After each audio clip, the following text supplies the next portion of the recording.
ప్రభువు నామానికి మహిమ కలుగును గాక. మీ అందరికీ కూడా ఉదయకాలపు శుభములండి. ఎలా ఉన్నారు? అందరు బాగున్నారా? మరి ప్రతిరోజు నేను మీకోసం ప్రార్థన చేస్తూ ఉన్నాను. మీ అందరి కుటుంబాలు కూడా సుఖశాంతులతో వర్ధిల్లాలని. అంతేకాదు దేవుడు కూడా ఆయన కృపను బట్టి ప్రతిరోజు మనకు ఒక మంచి వాగ్దానం ఇస్తూ వాగ్దానానుసారంగా మనము ధైర్యంతో ముందుకు నడవాలని ఆయన చూపిస్తున్న కృప కొరకై దేవునికి స్తుతులు చెల్లిస్తున్నాను. మరి ఒక సమయాన మనకు ఈరోజు దేవుడిస్తున్నటువంటి వాగ్దానము 55వ కీర్తన 22వ చరణం. నీ భారము యెహోవా మీద మోపుము, ఆయనే నిన్ను ఆదుకొను. నీతిమంతులను ఆయన ఎన్నడూను కదలనీయడు. నిజంగా మరి భారం ఎత్తుకున్న వాళ్ళకి ఆ యొక్క బరువు అనేది ఎంత ఉంటుంది అనేది తెలుస్తుంది. మరి భారంని ఎవరైనా షేర్ చేసుకుంటే బాగుండు అనుకుంటాం. ఎవరైనా ఒక వ్యక్తి బాగా బరువుతోని వెళ్తుంటే ఆ వ్యక్తికి ఏమనిపిస్తుంది, కొంత దూరం నడిచాక అలసట అనేది వస్తుంది. వచ్చినప్పుడు అబ్బా ఎవరైనా కొంచెం నన్ను ఆదుకుంటే బాగుండు, కాస్త నాకు ఊరటగా ఉంటుంది అనేసి మనము అనుకుంటాం.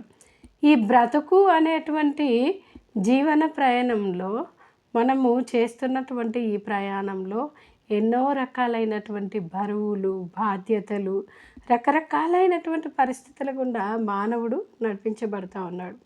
ఇలాంటి సమయంలో ఈ భారం అనేది మనకు ఎక్కువైనప్పుడు ఏమనిపిస్తుంది అంటే, అబ్బా ఈ బరువు ఎవరైనా మోస్తే బాగుంటుండ్రా నాయన, నేను ఈ పరిస్థితులను ఛేదించలేకపోతున్నా అని మనం బాధపడతాం. అయితే అలాంటిది బిడ్డలతోని దేవుడు మాట్లాడుతున్నాడు. నీ భారము యెహోవా మీద మోపుము.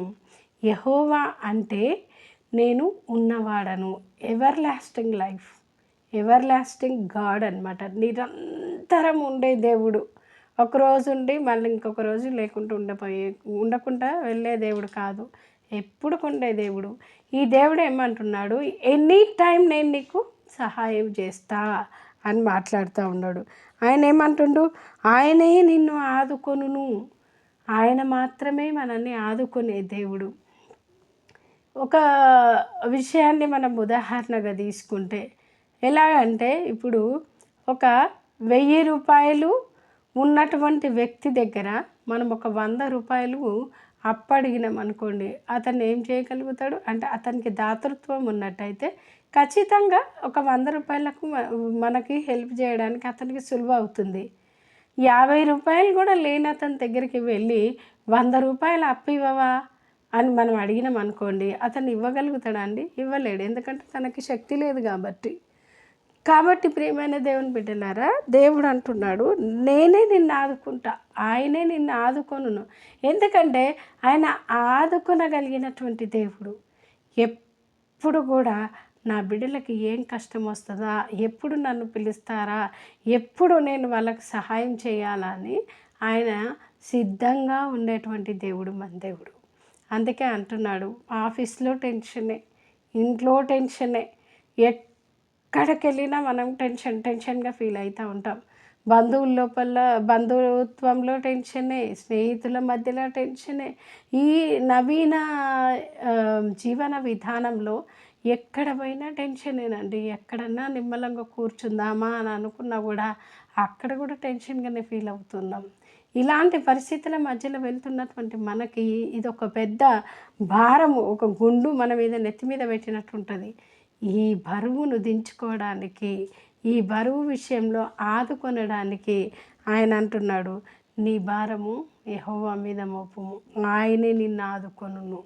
ఈ కీర్తన రాస్తున్నటువంటి భక్తుడు తన జీవితంలో ఎన్నో అనుభవాలను అనుభవించి, అయ్యా ఒకవేళ నువ్వు భారంతో ఉన్నావేమో, ఒకానొక సమయంలో నేను అలాంటి భారం గుండా వెళ్ళినప్పుడు యెహోవా నా దేవా నాకు సహాయం చేయి, నేను నీ శరణు వచ్చి ఉన్నాను అని ప్రార్థన చేసినప్పుడు ఆ దేవుడు ఏం చేసిండన్నమాట, ఆయనను ఆదుకున్నాడు. ఆయనను ఆదుకున్నాడు కాబట్టే ఆయన అంటున్నాడు, ఈ మంచి విషయాన్ని మనకు తెలియజేస్తూ ఉన్నాడు. ఆయన నిన్ను ఆదుకుంటాడు, నువ్వు ఆయన మీద భారమై. ఈరోజు నీ పెళ్ళి కావట్లేదని నువ్వు ఒకవేళ బాధపడుతున్నావేమో, లేకపోతే నా పిల్లల పెళ్ళి అవ్వట్లేదు. చాలామంది నన్ను అప్పుడప్పుడు పెళ్లి సంబంధాలు అడుగుతారండి. ఏమనంటే, పాస్టమ్మ గారు మా అబ్బాయికి లేదంటే మా అమ్మాయికి 30 క్రాస్ అయిపోయినాయండి, సంబంధాలు దొరకట్లేదండి, దయచేసి చూడండి అని అడుగుతారు. నిజంగా ఒక వయసుకు వచ్చినటువంటి పిల్లలు ఇంట్లో ఉన్నప్పుడు వాళ్ళకి సరైన సమయంలో వివాహం కాకపోతే అది ఒక భారం. ఏవండి పాస్టమ్మ గారు, మా ఇంట్లో మా పిల్లోడు చాలా చదువుకుండండి, ఇంకా ఉద్యోగం రావట్లేదు, ఉద్యోగం గురించి వేటలో ఉన్నాడు, కాస్త ప్రార్థన చేయండి అని బతిమలాడతారు. ఇలా ఎన్నో రకాలైనటువంటి సమస్యల చేత, లేకపోతే కుటుంబంలో నెమ్మది లేదు, కుటుంబంలో గొడవలు అవుతున్నాయి, ఆర్థిక పరంగా వెనుకబడి ఉన్నాము, లేకపోతే అనారోగ్యంతో ఉన్నాము, అప్పులతో ఉన్నాము అని చాలామంది ఏం చేస్తారంటే చాలా రకాలైనటువంటి సమస్యలని మరి సేవకులమైన మా దృష్టికి తీసుకొని వచ్చి ప్రార్థన చేయమని కోరుతారు. అది చాలా సంతోషకరమైన విషయం. అయితే దేవుడు అంటున్నాడు ఈ యొక్క సమయాన, నీ భారము ఎవరి మీద మోపాలంట? యెహోవా మీద మోపు. ఈ భారం అంతటిని కూడా వాళ్ళు ఇండైరెక్ట్గా ప్రార్థన చేయమనడము భారం మోపడమే. దేవుని మీద ఎవరమైతే మనం భారం మోపుతామో ఆయన మనల్ని ఆదుకుంటాడు. అంతేకాదు, ఎవని మనసు ఆయన మీద ఆనుకొనునో, దేవుని వాక్యంలో ఉంది యెషయా గ్రంథంలో, ఎవరి మనసు అయితే ఆయన మీద ఆనుకుంటుందో వాళ్ళని దేవుడు పూర్ణ శాంతి గలవానిగా చేస్తాడంట. నిజంగా దేవుడు నాకు సహాయం చేస్తాడు అన్న ధైర్యం మన లోపల ఉన్నప్పుడు మనం ఏం చేస్తామంటే నిశ్చింతగా ఉండగలుగుతాం. ఒకసారంట ఒక విమానంలో ప్రయాణం చేస్తున్నారంట. అనుకోకుండా ఆ విమానము చక్కర్లు కొడతా ఉందంట. అందరూ టెన్షన్గా ఫీల్ అవుతూ ఉన్నారంట. కానీ ఒక అబ్బాయి మాత్రము చాలా కూల్గా తిరుగుతూ ఉన్నాడంట దాంట్లో. వీళ్ళందరూ కూడా చాలా భయపడిపోయి, ఏంటి అబ్బాయి నువ్వు అంత నిశ్చింతగా తిరుగుతున్నావని మళ్ళీ ఆ యొక్క అది యథాస్థితికి వచ్చిన తర్వాత ఆ అబ్బాయిని పట్టుకొని అడిగారంట. ఆ ప్లేన్ యథాస్థితికి వచ్చినాక అడిగితే అతడు కూల్గా సమాధానం ఏం చెప్పిండంటే, నీకు భయం వేయలేదా, మేమందరం ఇంత అరుస్తూ ఉంటే కూడా నువ్వు అంత నెమ్మదిగా ఉన్నావంటే, లేదు వేయలేదు అని అంట. ఎందుకు అంత అనేసి అని అడిగితే, ఆ ప్లేన్ని నడిపించేవాడు మా నాన్న, మా డాడీ పర్ఫెక్ట్ డ్రైవర్, నాకు తెలుసు ఆ విషయం అని చెప్పాడంట. మంచి పైలట్ కొడుకు కాబట్టి వాళ్ళ డాడీ యొక్క సామర్థ్యం అతనికి తెలుసు కాబట్టి అతడు కూల్గా ఉన్నాడు.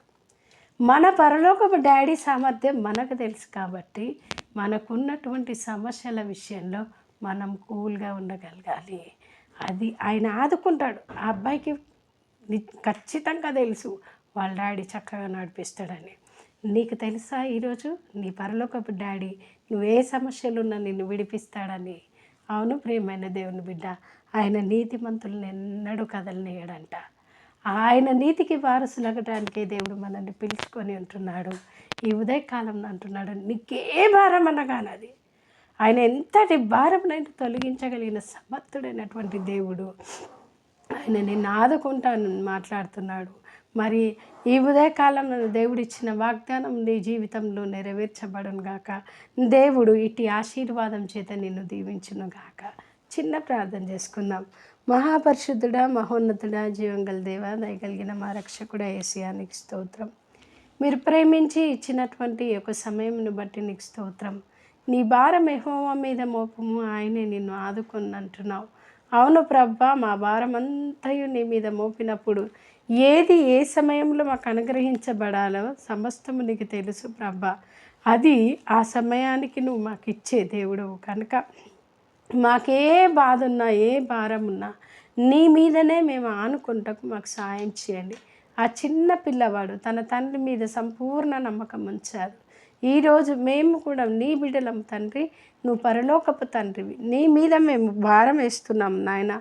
దయచేసి మమ్మల్ని ప్రభా ఈ పరిస్థితులన్నిటిలో నుండి మమ్మల్ని తప్పించమని ప్రార్థిస్తున్నానయ్యా, నీకు స్తోత్రం.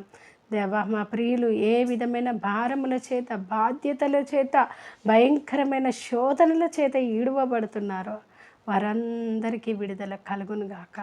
అనారోగ్యము, అప్పు, అది ఎలాంటి సమస్య అయినా ప్రభువా యేసు నామంలో విడుదల కలుగునుగాక అని ప్రార్థిస్తున్నాను. ముఖ్యంగా నా తండ్రి మా వ్యూవర్స్ అందరినీ వారి కుటుంబాలను దీవించి ఆశీర్వదించండి. మా సబ్స్క్రైబర్స్ని వారి కుటుంబాలను దీవించి ఆశీర్వదించమని నీ సన్నిధిలో ప్రాధేయపడుతున్నాను.